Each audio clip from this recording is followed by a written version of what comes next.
having seen the motivation for proportional operators and its connection to logical expressions and so on, let us discuss, given two proportional variables p and q, what is the truth value associated with the expression p or q. So you have an expression involving the logical connective r. Given these two, we look at all possible values for pq. For each of them, we look at what is the truth value of p or q. That's essentially our idea. Both of them can take the truth value true. Then this is our definition. We will also justify why. So this takes the value true. If at least one is true, then the statement p or q is true. At least one is true, both of them can be true. In this one is true, in this one is true. Then the statement, this is a proposition taking the value true. If both are false, then truth value associated with this is false. Okay. Then we have exclusive R. This is exclusive R. This one is inclusive R. This takes the value true when it is exclusive, which means both cannot happen. If you see true false, then this takes the value true, and for this false and true, this takes the value true.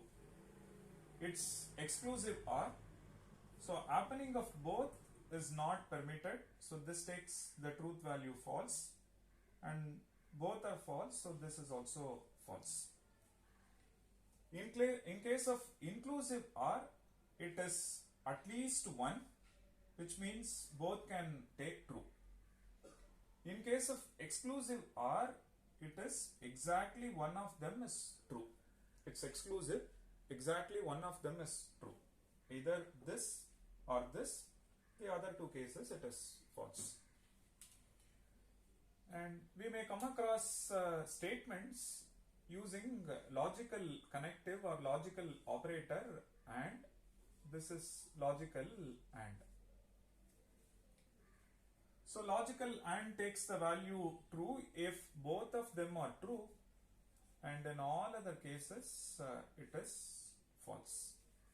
It's and, so both are true, then logical value associated with the proposition p and q is true, and in rest of the cases it is false. Okay. As far as unary operator is concerned, negation, this is unary because you involve only one proportional variable. All these are binary operators because they involve two proportional variables.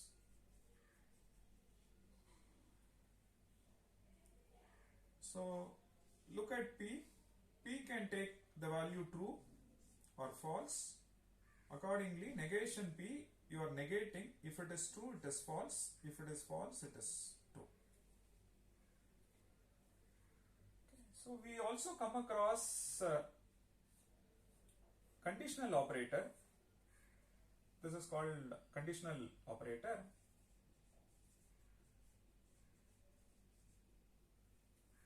Then we come across biconditional operator,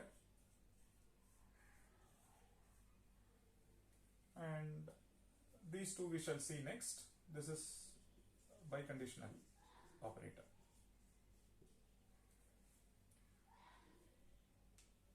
From this, you can see that if you look at P exclusive R, it can be rewritten like this. It is P or R, okay, sorry, this is P or Q. And so we can work with P or Q everywhere.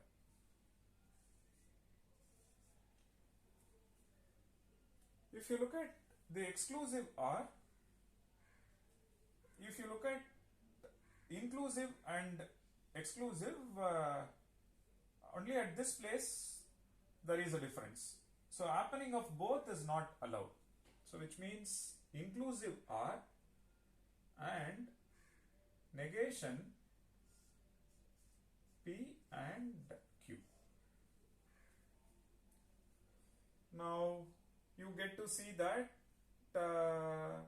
the logical value associated with this and logical value associated with this both are one and the same. It's P or Q and negation P and Q. What does that mean? It is inclusive OR. In addition to that, if both are true, that is not allowed, which is why negation P and Q. So this also tells you that you have one logical expression and expression 1 is equivalent to another expression. So another logical expression involving other operators like OR, AND, negation and so on. So such expressions we will come across as part of this course. Given a logical expression, we try simplifying it by employing an equivalent expression at certain places. And by employing such expressions, you may get to simplify the argument. You may have a paragraph containing say 20 logical statements. First you abstract the essence, convert them into a logical paragraph involving proportional variables, proportional operators. Then we simplify. When you simplify, a paragraph becomes a smaller expression. Then we look at what all variables appear in the expression, and with respect to possible values for each of them, we look at the truth value of the expression. That is indeed the truth value associated with the underlying argument. So this kind of simplification is what we come across. As you can see, P or Q, when P and Q takes the value true, true, and true, false, false, true, false, false. This one takes the value true, and in other two places it takes the value false. Now you can verify. Look at P and Q. P and Q says, P or Q, it is true and true, true, false. Then P and Q says this one is true, false, false, false. Then look at negation of P and Q. Negation of P and Q says if you see true, it is false, and if you see false, it becomes true. This is what we are. Then what is that we are doing? We are looking at P or Q and this. So let me call this one as capital X and this one as capital Y. Okay. Now what is that we are seeing? We are seeing X and Y. This is true, false. So what do you get? False. True and true, it is true. True and true, it is true. False and true, it is false. Now you can see that this and this, there is one-to-one correspondence. So that shows that this expression is equivalent to this expression. When you say equivalent to, what does that mean? for all possible values of PQ, the truth value of the expression P exclusive RQ is same as the logical value or the truth value associated with this expression. Therefore, this expression and this expression are equivalent. So, in a context, if this expression appears, we can always replace with this. Or if this expression appears, we can always replace with this expression. That is the message. Our next operator for discussion is conditional operator.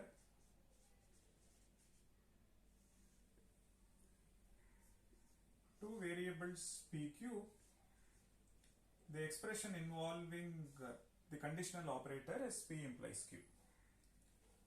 So what is this telling us?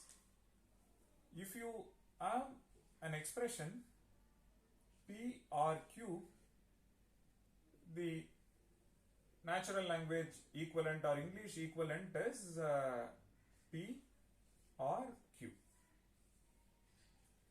If you have P and Q, then you say P and Q.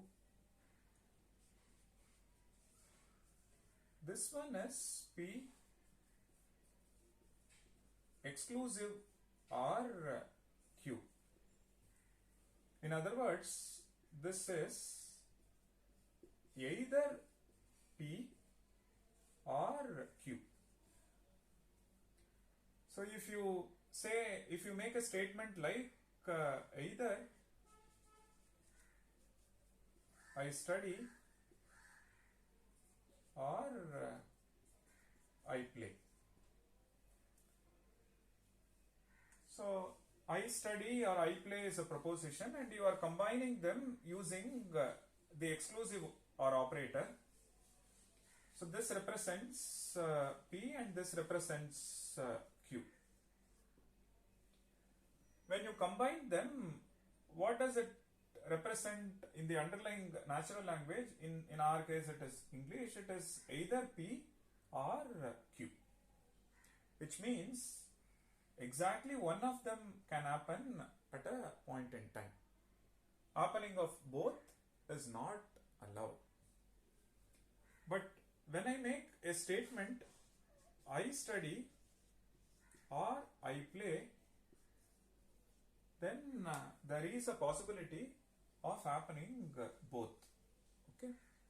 In practice, such a thing is possible or not, that is a different question. But if you look at the statement I study or I play, the inclusive or, by definition, inclusive or permits happening of both. So one has to choose the logical operator carefully when you map English to logical expression. Fine. And when you have a statement like P represents, say, I study, then negation P says I do not study,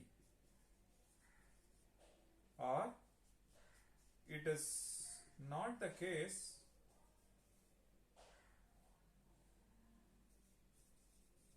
that I study.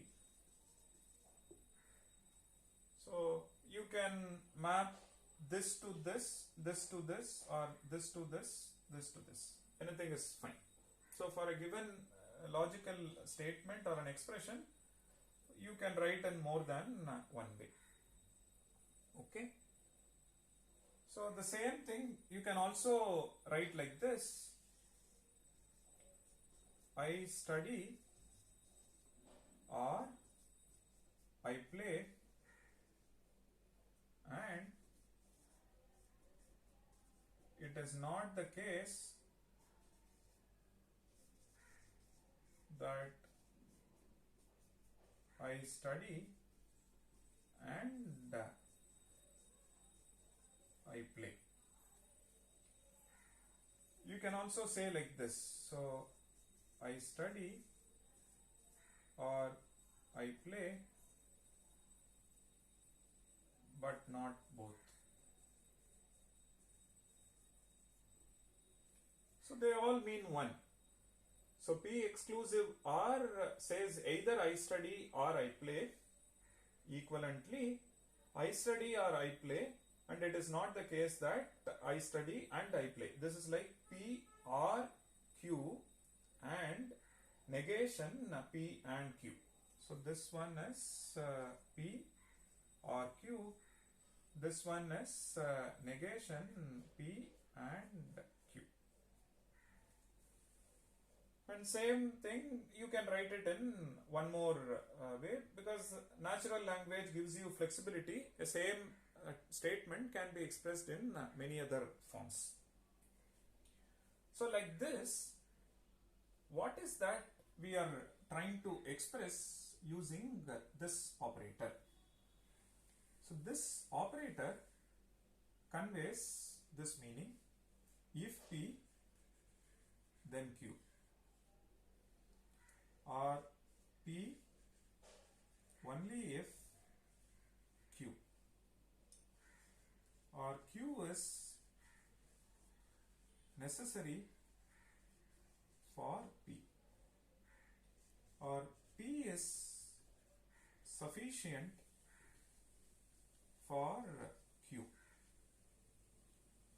Q whenever P. Q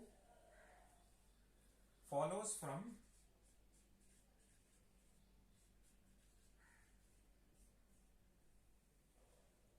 okay. So Q if P. So just like exclusive OR has got at least 3 varieties in the natural language. There are 3 different ways of expressing this. This one can mean any one from this. All are equivalent. You may come across if P then Q in a logical argument. When you translate that into a logical expression, we write P implies Q. Or we may come across P only if Q. Or we may come across here is a necessary condition for P. Here is a necessary condition for happening of this event. And this is what one should conclude whenever this event happens. So there are various ways one can relate the expression P implies Q to. Okay. Now what we will do, we just focus on truth values for P and Q, and in turn what is the truth value of P implies